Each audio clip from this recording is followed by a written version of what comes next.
Hari Om, Vivekji, and all seekers. Welcome back to our second day of the session. Yesterday was a very, very wonderful learning experience. I remember many times during the past few years of marriage thinking about my spouse. He's never going to change. The very first session with Vilasni ji, it was like, okay, why do I want him to change? So I'm sure we all of us had those little moments of, okay, why am I doing this? Oh, that kind of thing. And I'm sure we're going to learn a lot more. Gratitude for being with us again. Just a friendly reminder to all to keep your video cameras on so we can see you and your microphones turned off. And I hope everyone is taking lots of notes because it does help to go back and read it and refresh it, and we'll keep learning. Hari Om.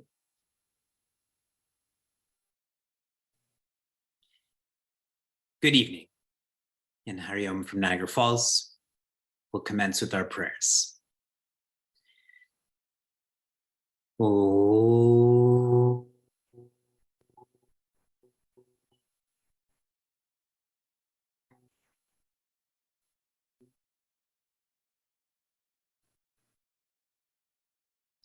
Oh.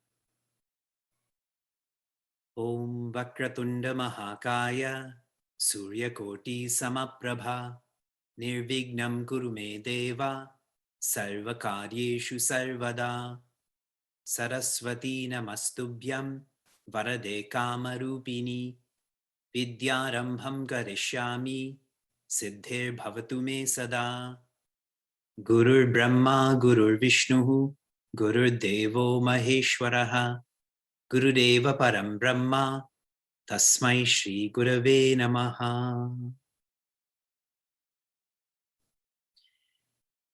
How many of you have had a long day? You're just not showing it. But this is an international group. For some of you, this is morning time. Before I begin my discourse, we'll have some informal time, starting with jokes. I saw an image of a bride and a groom, and they were with the priest, and the priest says, I now pronounce you husband and wife. You may update your Facebook status. And immediately, instead of embracing, they're using their phones. Here's another one. Daughter, she's speaking to her mother. What is marriage? The mother says to the daughter, marriage is just a fancy word for adopting an overgrown male child who cannot be handled by his parents anymore.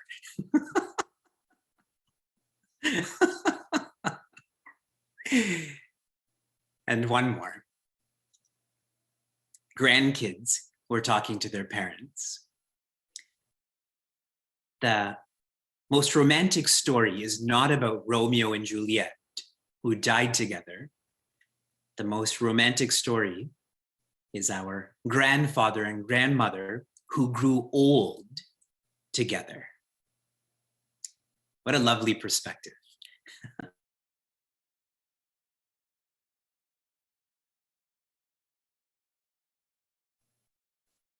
We commenced our marriage enrichment retreats in 2014 in Pittsburgh, focusing on Vedic Vivaha, a traditional marriage ritual.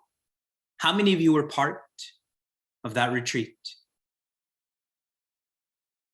None. People learned so much that they never needed to come back to another workshop. I was going to ask you, what are you practicing from that retreat You can share in the chat if you were there and what you're practicing, since very few of you were there.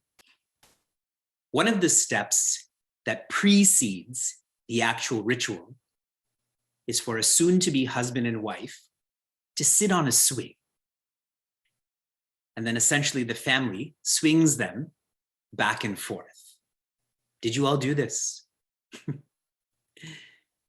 The reasoning for this is that family is sharing with this couple that that's how life is. Sometimes you swing forward, sometimes you swing backwards, and you still have to swing together. In 2015, our retreat was hosted by our Washington, D.C. Center. And at that time, I focused on chapter 3 of Bhagavad Gita. And the theme was the joy of giving. Were any of you at that retreat? Okay, those that were there, tell me what you're practicing. Some that were there are not going to put their hands up anymore if they're not practicing. The joy of giving. A insight from this retreat: there is far more joy in giving than in getting. Getting is always short-term, giving is always long-term. 2014, the joy of change. 2015, the joy of giving. In 2016, we went to Orlando. And the theme that year was the joy of harmony. And I focused on Bhagavad Gita's chapter 9. Were any of you at this retreat? For those who are there, what are you practicing? An insight from this retreat: your intention is more important than your implementation. We studied a lot about bhakti. If your intention is pure, if your intention is supportive, you may not be able to implement that the way that you want to, or that your family wants to, but we all recognize intention. That is more meaningful. In 2017, we shifted to Portland, and the theme was the joy of purpose.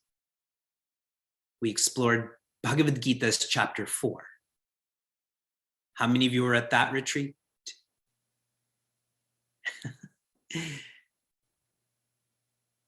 For those who are there, what are you practicing?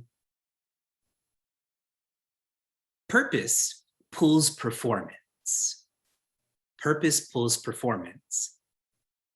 If the idea of family is shallow to you, you will always be tired and frustrated. But if the idea of family is deeper for you, your pull is deeper, so your performance will be deeper. You will be more energetic and enthusiastic. In 2018, we shifted to Cleveland, and the theme was the joy of discovery. We focused on Ishavasya Upanishad. Should I keep asking if you attended that retreat, or should I stop now? How many of you were at that retreat? Even the people in Cleveland weren't at that retreat. For those who are there, what are you practicing? An insight: no one reveals more about you than your partner, your family. Agreed? No one can frustrate you like your spouse. No one can disappoint you like your child. These discoveries are important, even in the negative. Think about all of the negativity in the world, but we want to know what happened so that it doesn't happen again. Very simply, like a black box in an airplane. If there's an accident, they want to know why was there an accident so that future pilots and planes can be corrected. In 2019, we continued to Atlanta. What's so awesome is that we're moving around North America. In Atlanta, we focused on the joy of growth. And we focused on Bhaja Govinda, or Moha Mudgara. How many of you were at that retreat? Just Vilasniji and I, we're just speaking to ourselves. An insight from Bhaja Govindam. The more you grow, the more everyone around you grows. Very practically, if someone in your home is cranky, don't they cause everyone else to be more cranky? You're all smiling at each other right now. There's a show that Sheila and I watch called Superstore. And there's a couple, and they have a sweater with a crab on it, like that sea creature, a crab. And whoever is crabby has to wear that sweater. The idea being, right now I'm crabby, so leave me alone. Or be gentle with me. That's the prasad we should give at our next retreat. Everyone gets crab sweaters. That will be our uniform. In 2020, we had to pause on our retreat because no one could travel. We did have a shortened workshop, and that was quite enjoyable. And I'm happy that in 2021, London is hosting, even though this is virtual, and we're focusing on the joy of independence. And the text that we're now going to begin taking up is Drig Drisha Viveka. Drig Drisha Viveka by Acharya Shankara.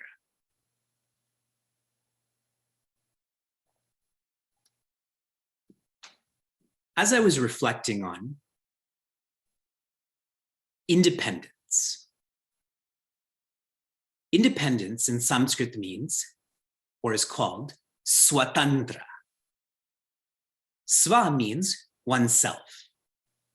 And tantra has lots of meanings like machine, home, framework. Swatantra is when you depend on yourself. You become a machine. You feel at home. And thinking of our scriptures, what scripture would highlight this independence? Firstly, a scripture is a script. If you follow this script, whatever that scripture is teaching, you will experience that. If you don't follow the script, naturally that's not going to be your experience. Tying this together in terms of independence and scripture, what came to my mind was Dridrisha Viveka. This scripture teaches what vision one should have in their lifestyle. The vision they should have in their lifestyle. Drig essentially means vision. Drisha essentially means lifestyle. And how to blend this. This is an advanced text. Many of you are studying this with me regularly, and you know it's advanced. I can tell by your blank faces. See the acknowledgement now? Yes, we concur. I'm only going to take up one verse. Verse 25. As I flow through this, remember that this verse is trying to guide us to absolute independence. To not depend on any entity for your happiness. To only depend on yourself. I will present this verse at a relationship level, how we can build up to that absolute independence. I'll chant each quarter. If you can chant back, good. If you can't, simply listen. Asanga Satchidanandaha. Asanga Satchidanandaha. Swaprabodvaita varjitaha. Swaprabodvaita varjitaha. Asmiti shabda vidhoyam. Asmiti shabda vidhoyam. Samadhi savikalpakaha. Samadhi savikalpakaha. We'll orient ourselves to this verse, starting with the fourth quarter. Acharya Shankara says, Samadhi, which in its most simplified version means contemplate, contemplation. On what? Savikalpakaha, on differences. Contemplate on differences. This is the basic meaning, directing this towards our relationships. Our journey from dependence to independence begins with us having vision. Without this vision, why would you even want to be independent? You may not even know that independence is possible. When we come to understand and appreciate the need for vision, what's holding us back? Our ego. Our ego is always pulling us down, making us feel heavy. And this contemplation is, I have an ego and so does my partner. Naturally, I'm directing this in my case to my wife, but really everyone. It is ego with ego. When egos come together, tell me what happens. When egos interact with each other, what happens? All that happens is vices. Yes? Jealousy, fireworks, conflict. Okay, enough. We're supposed to be positive here. Vices happen. And if I can summarize these vices into confusion, fear, and sadness. Moha, bhaya, shoka, just like Prince Arjuna is experiencing. When Prince Arjuna begins the Mahabharata war, he feels a oneness. That's why he's on the side of Dharma, but slowly he shifts to just the Pandavas. Now there's more separation, more vices, than just himself. So for us too, where there are egos, there will be vices. Confusion devolves to fear, devolves to sadness. And if you're unable to process what I just shared, this only happens in separation. Are you ever jealous of yourself? Are you ever lusty towards yourself? You're not, because there's oneness there. But even the closest person to you, a partner of 50 years, there's still that sense of separation, which is why conflict arises. But if I can contemplate on my ego and your ego are separate now, but if I can bring them together, what goes away? Vices go away.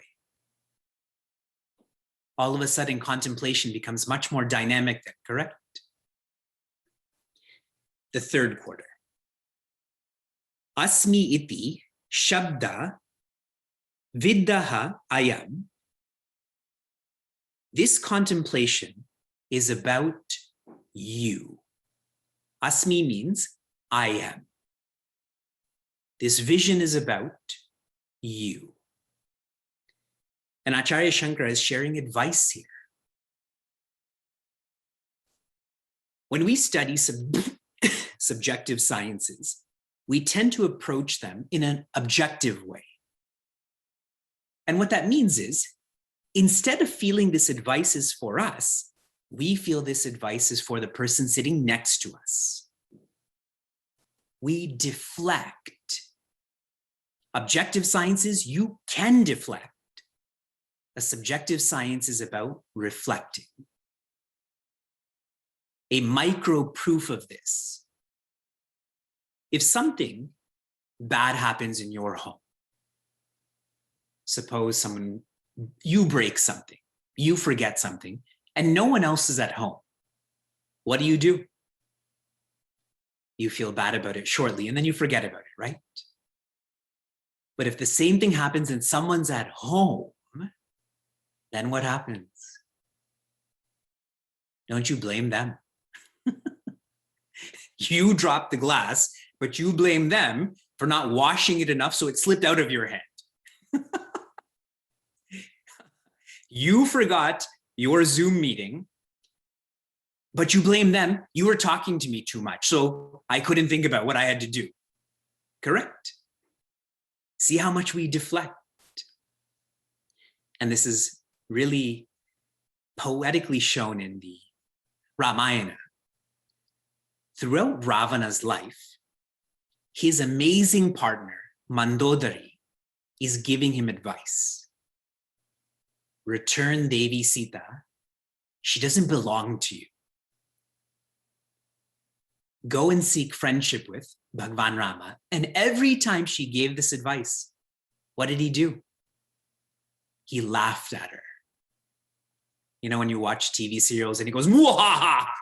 That's what he actually did. He would laugh at her. And so the author of the Ramayana shares, one sign that death is approaching is when you don't follow advice. And here, we don't have to take it to such a morbid scale of I'm going to die. What doesn't die is these vices then. What dies is the potential to be independently joyous.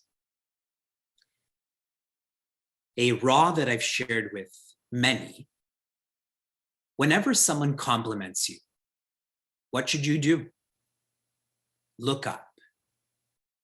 Because who deserves that compliment? A lot of entities, particularly your original parent, your creator. And every time someone criticizes you, what should you do? Look up again, it's your fault. You should look down. You shouldn't feel down, but looking down like you're processing, why are they criticizing me? Is it destructive? If it is, filter it out. If it's constructive, this advice is about or for you. This is a lovely ritual. We have so many rituals in life that don't remind us of anything. Make this your ritual to understand compliments and criticisms. Samadhi savikalpakaha. Contemplate on understanding your ego and another's ego. Who is this for? Asmi. These words are for you. Now Acharya Shankara shares specifically what these words or practices are. This is a 4-step process, 4 rungs in this framework. Our journey from dependent joy to independent joy starts with asangaha. Asangaha, which literally means independent, detached, a passion for giving. Sangha means association. Asanga means no association. What I would like for us to infer from this, our journey begins with satsanga. Sat Sangha. How do you become more independent? By associating with independence. This can't be a jump or a fall. This has to be systematic.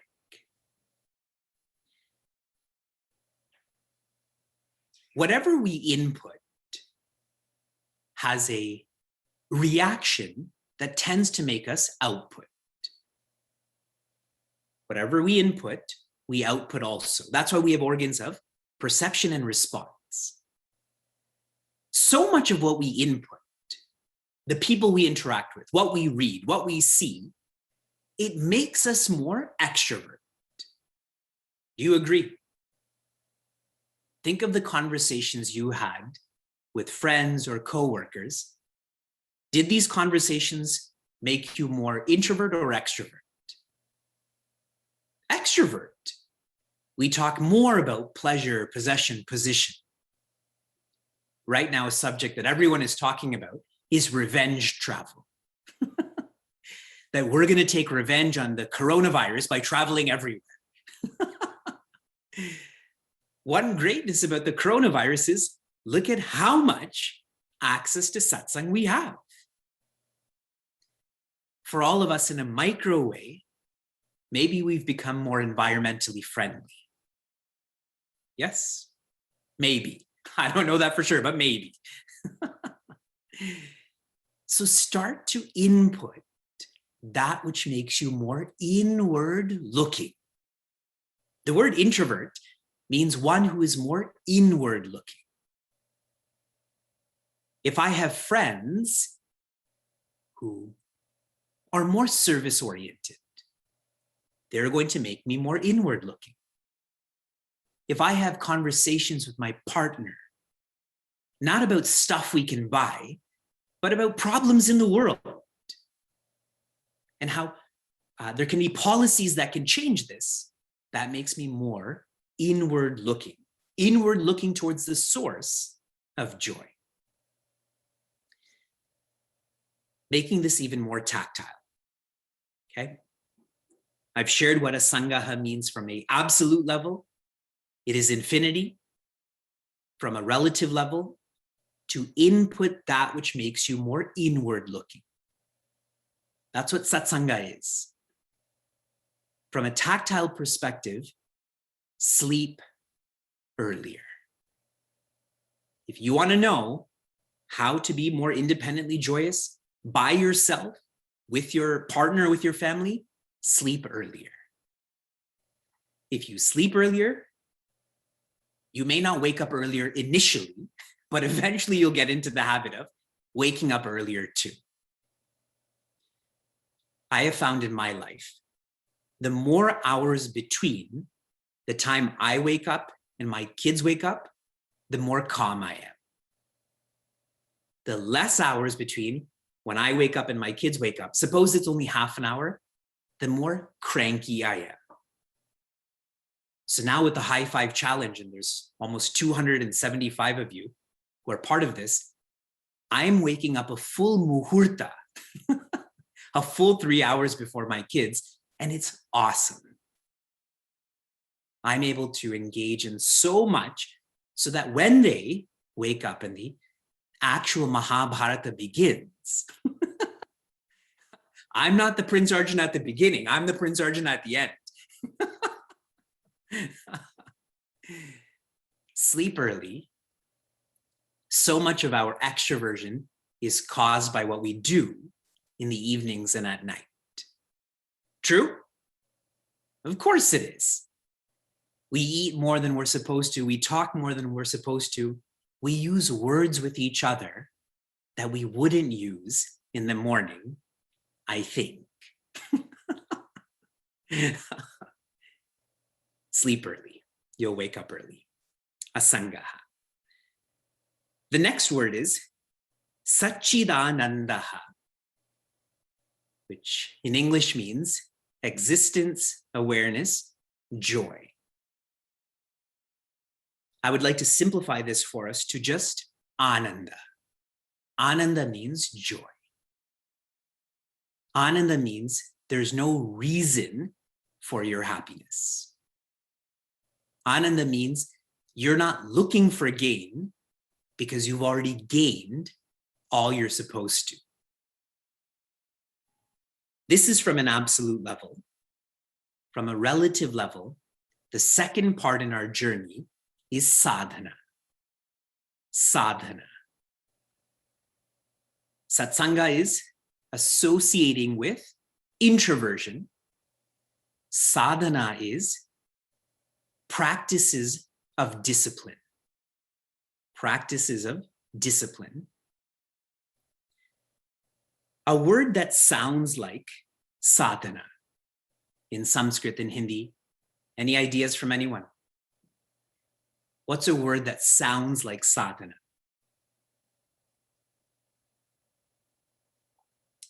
Sadhu, sure. Sadhaka, aradhana, good ideas. Savadhana, savadhana. Can you show me with your hands when you hear that word, savadhana? What are you supposed to do? Be at attention. Savadhana means to be vigilant, to be attentive. Everything that happens to us to learn. Everything, positive, negative, success, failure, is always for us to learn, to grow out of dependent joy to independent joy. Examples. We have all made many mistakes in our lives. And if you don't learn from them, what do? Carry the past into the present. That's what a regret is. But if you learn from the past, what do? You've let go of that past, so the present becomes more fresh. Think of all of the arguments that you've had with your partner. Think of all of the arguments you're going to have with your partner. If we can be more learning oriented, we will have less arguments. That's in terms of the past. Now, continuing to learning towards the future. When we don't learn or have this feeling of learning towards the future, all we experience is anxiety for the future. Yes? They call that cold feet, no? I have cold feet right now, just anxious about what's going to happen in the future. But if you're learning oriented, then everything that's going to happen is an opportunity for me to become a better person. With this feeling in a relationship, bringing this down to a more tactile perspective, when you interact with your spouse, slow down. Slow down in how you interact with your spouse, because if everything's moving fast, you will react. But if you slow down, you will respond. Someone who's engaged in being savadhana or sadhana is someone who doesn't react, they respond. I have found, being married for 11 years, almost 12, and having 2 kids, there are endless variables in our lives that are moving, and time has become more precious, so I've become faster. Vyasa, put your shoes on faster. I eat faster. Like, I can't even remember the last time I sat down and had a full meal. It's have a bite there, do that, have another bite here. And I speak faster now too. And I'm not saying this with pride. This has happened, and it's because I am not alert or vigilant. And I need to slow down my thinking, which will slow down my speaking, which will slow down my acting. And by doing so, naturally, I'm going to make less mistakes. I'm going to be tuned into my partner and my family more. Yes? A lot of the negativity in our homes is simply from careless words. And where did those careless words come from? Careless thoughts. But those who engage in sadhana, and you can take this traditionally, like reading, writing, and reflecting, I'm saying simply slow down. Asangaha, we remember satsanga. What should we do? We should sleep earlier. That way we cut out being more extrovert. Next is ananda. For us, the reference is sadhana. If we can slow down, we will be more responsive. No different than slow down and smell the roses. You enjoy more then. Next, Swa Prabha. Prabha means light. Swa Prabha means your own light. And what Acharya Shankara is sharing here, he's referring to awareness. Our spirit is of the nature of light and does not depend on any other source of light. Like my computer's light depends on electricity. But in terms of my awareness, if I close my eyes, I can still know my thoughts. When I'm asleep, I may not be able to describe that, but my awareness still knows sleep. This is the third facet or step in our journey, and that is seva. Seva. Once you've engaged in satsanga, you are becoming more inward looking. Your next step is sadhana. In your direction towards yourself, deepen this through reading, writing, reflecting. The deeper you become, the higher you can go, or the more supportive you can become. And so what should we contemplate on with our partner? That this is your seva or service. And let us not be confused about this. I'm up here and I'm serving those who are lower than me. We shouldn't have that feeling that I'm helping you. In service, the one who's offering is the beneficiary, correct? Otherwise, this arrogance develops that I'm helping you, which really means I'm superior and you're inferior. From a relative perspective, when one engages in service, what can one not have? Share with me what you can't have if this is truly service. Ego, yes, yes, pride. I'm looking more at a relative perspective, expectations. If you are engaged in service, if you feel like you're serving your spouse's parents, your own children, etc., you cannot have expectations. Expectations can be gross or causal. The most surface level expectation we have with people is recognition. Recognition. Just think of you working in a service-oriented organization and there's some sort of awards assembly, or you finished a project, even if you've done nothing, don't you want your name to be read out? And if it's not, that's all you think about all night and you leave there because your name wasn't mentioned. Recognition. Deeper than that, more subtle, is appreciation. That's something that may not happen in an organization, but at home. We are always looking for appreciation. True? And we never give it. We want it, but we don't give it. There's so much confusion. And even more subtle than that, this is almost causal, is inclusion. Inclusion. We want to be included. And this is really causal. It's hard for me even to explain this.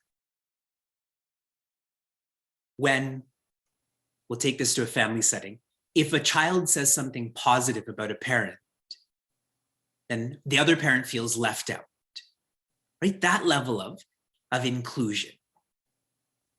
But one can't have those expectations if one is truly serving. Making this more tactile. How do we engage in seva in our relationship to become more joyous? To decrease negativity. to decrease negativity. Not having expectations may be hard. Some are already writing about that. And we're justifying it, why expectations should be there. Understanding that this is difficult. If our expectations are not met, we shouldn't meet that with negativity. That's the tactile point. Otherwise, we just go on speaking negatively. My wife is like this, she doesn't do this, why did she do this? But see how if I reduce my expectations, I become more accepting, in which case I won't have this negative talk, right? Then your children will not be able to disappoint you. You have given them your best. Now, whatever they do with that, they do with that. You think your parents are proud of you. But how accepting they are of all of us, yes? Step 1, satsanga. Step 2, sadhana. Step 3, seva. If all of this is completed serially, step 4 is swatantra. And that is described as dvaita varjitaha, which means without duality, without separation or oneness. The word I'm giving to all of you is ashraya. Ashraya. I'm sorry. I repeat, advaita. That's what I meant to say. Advaita. In oneness, there is an independence. There's an independence because you're depending on yourself. So you become free. You become independently joyous. From a relative perspective, your spouse is a reflection of you. And I don't mean this in a body level or a mind level. I mean this in a most absolute level. Your spouse is you. At the deepest, most core level, they are you. I shared this with our devotion course students. The gopis, the 16,000 gopis who are dancing and merrymaking with Shri Krishna. Who are they? They are reflections of him. So what is he doing? He's really just playing with himself. Like a child, like an infant looks in a mirror and just is playing a game. For one who has gone through these steps, this is completed with the sense of advaita, in which case you are swatantra. And then what happens is you just give. You just keep on giving, and you give what they need. Quite often in our families, we're giving what someone wants, but anyone can give what you want. Not everyone can give what you need. And what is it that we all need? We all need joy. When you're happy, it doesn't matter what you have or what you don't have. And when you're unhappy, it doesn't matter what you have or what you don't have. The more one loves their spouse or is trying to be loving, the more joyous you should be so that you can give your spouse, your family, everyone what they need. They may not be tuned into that. They're probably not tuned into that. And that's why when you engage in these steps, there's that sense of, am I being selfish? That I'm attending this retreat and I wake up in the morning and I read and I volunteer my time. Am I being selfish? Conversely, you are being most selfless because you're equipping yourself to give what another person needs, which is happiness. The thousands of young people that I work with, when I describe me going to business school and giving them insights about their life, I tell them, become guidance counselors. become social workers, etc., because that's what the world needs. The world doesn't need another XXX or YYY. And I'm not going to share a profession because you're probably already doing that. They need these professions. Reviewing all of this one more time so that we have a framework with which to go from dependently joyous to independently joyous. Acharya Shankara is sharing, contemplate. In other words, live your life with vision. With who? Savikalpakaha, with the person you feel different from, your spouse and all others. Asmi iti. This advice is for you. Don't deflect this, rather reflect on this. For those who have been married for a long time, I'm reminded of, I think it's Einstein who has shared, to do the same action and expect a different result is, do you know what that is? I can't remember the last part of that. Oh, insanity, got it. Is insanity. If one doesn't intentionally try to become a better person or make the relationship better, it's not going to.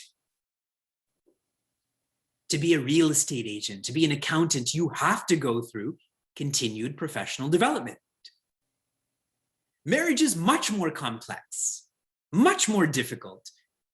We certainly have to go through ongoing training. What is our training? Asangaha. What we remember is satsangaha.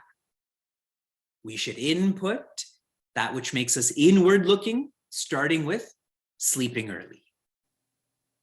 Next is ananda. We remember sadhana. The more inward looking we become, the more we should nurture that. And a way to do that is be responsive. Slow down and let go that which is not important. Once one is married and whatever other family circumstances arise, life becomes much more unexpected. Have you found that? Life becomes much more unexpected.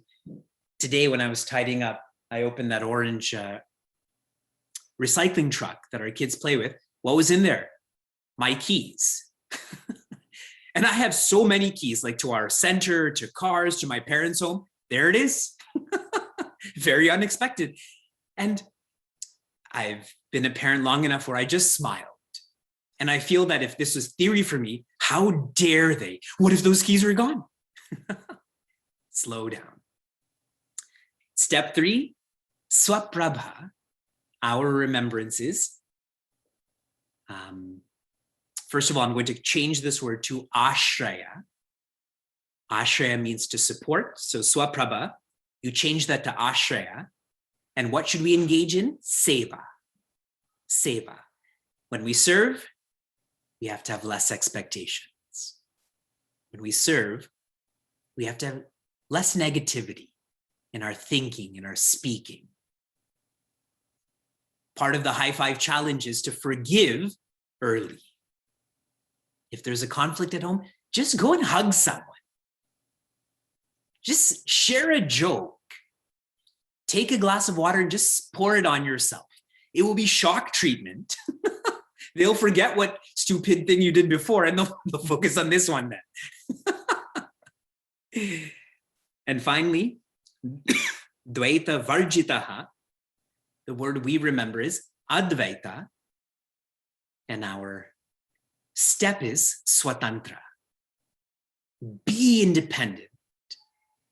The more independent you are, you know that your spouse is you.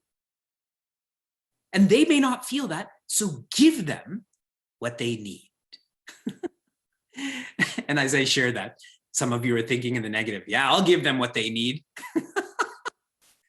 I mean that in a joyous way, not the opposite.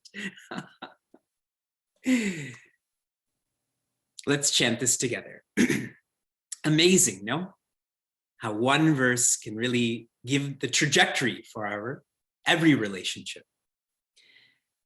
Asanga Satchidanandaha Swaprabho Dvaita Varjitaha Asmiti Shabda Vidhoyam Samadhi Savikalpakaha. We're going to have a discussion now. Initially, I thought we can have breakout rooms with smaller groups, but instead, we'll have a big group discussion right now. Here is your discussion subject. Right now, you simply think about it. What are some of your experiential, and I'm reiterating that word, not theoretical, but your own experience, best practices in having hard conversations? What are some of your best practices in having hard conversations? Has everyone understood that? Okay. You start reflecting on that. Then we'll start sharing. Best practices. You can speak to your spouse about that right now so they can correct you. You think that was a best practice, but it wasn't. You can write this down.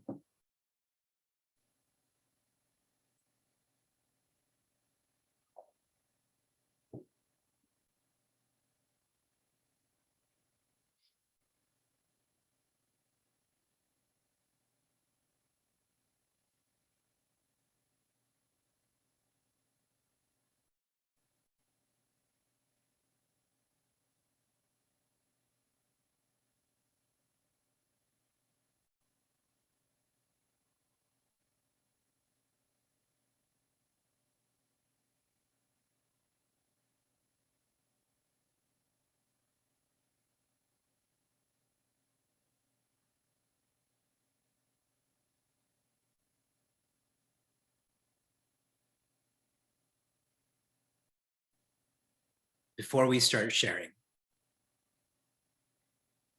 share with everyone, what are some hard conversations that you have had to have? This is our chai chat. Be vulnerable, be brief. Share in the chat. What are some hard conversations that you have had to have? Experientially, not theoretically.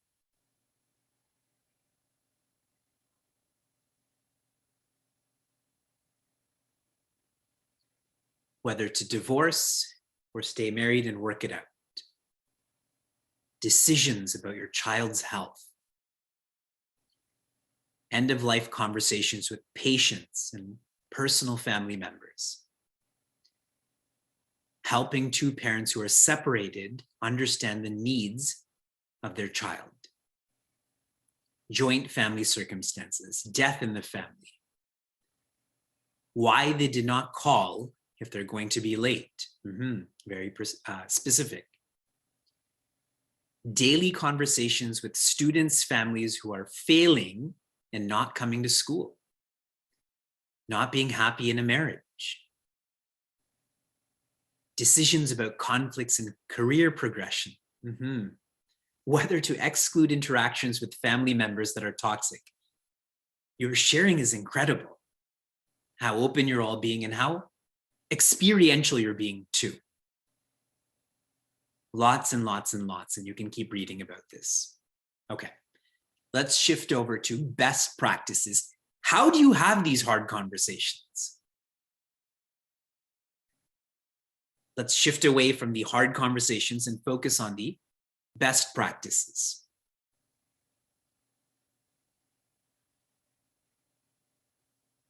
If someone wants to call a timeout, they should be allowed to. Timing. To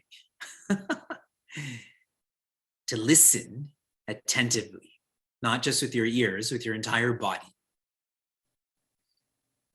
Have them early rather than wait on them.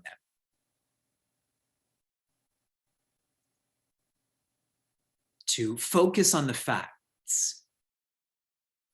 to tune into each other first, to repeat what has been said. This is very imago.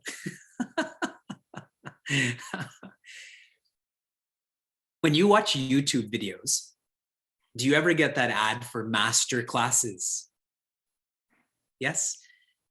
When I go to my parents' home, they have an elliptical in the basement, which I like to use. And I set up my laptop and listen to live Pearl Jam concerts. And since I'm far away from the laptop, I can't stop those ads. So I end up watching about really fancy pillowcases and these master classes. So one recently was about someone who's trained in negotiation from the FBI. And part of this ad is you should always repeat the last word someone says and then add your own. That way they feel like they said it. Okay? So you do the same in terms of best practices. Subliminally brainwash them. The 24-hour rule, that is a great practice. This has to be addressed in 24 hours. One that Sheila's parents told her is to never go to sleep angry. They never told me that, but they told her that. Agree to disagree, undoubtedly, especially when one is focused more on self-development and one is focused less on self-development. You have to agree to disagree. An awesome documentary you should all watch is called RBG, on Ruth Bader Ginsburg. And she's on the Supreme Court, and many times when decisions are made, what did she do? Dissent. That I disagree with this for the record. And the policy still goes through, but in her dissent, there's so much empowerment. Be respectful. I share this with our young adults a lot when their parents pressure them to get married right away. Be respectful. You have to listen to your parents, but you don't have to follow them. It is you who has to get married, not them.